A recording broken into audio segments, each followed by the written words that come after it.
In today's video, I'm going to teach you how to integrate Okta Workflows with Slack using webhooks and slash commands. This setup lets your team trigger identity and access management actions directly from Slack. For example, you can check a user's status, look up account details, or kick off simple admin tasks without leaving the chat window. To complete this, you'll need the right admin permissions in Okta and access to create a custom app in your Slack workspace.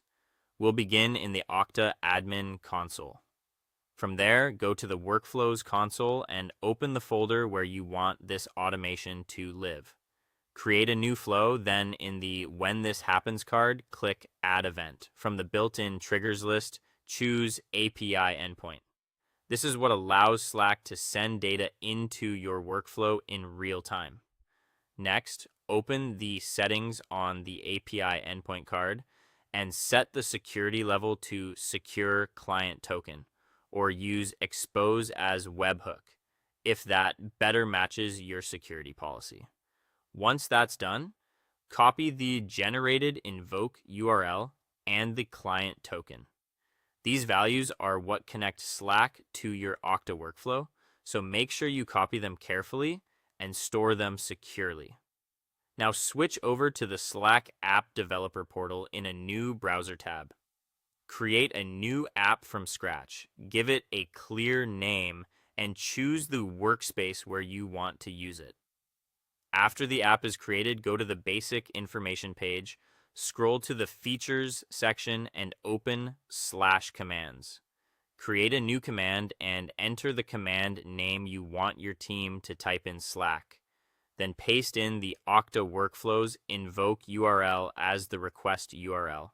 Add a short description and a usage hint so users understand what to enter after the command. Save the command, then go to the Install App section and install it to your workspace so Slack can authorize it properly.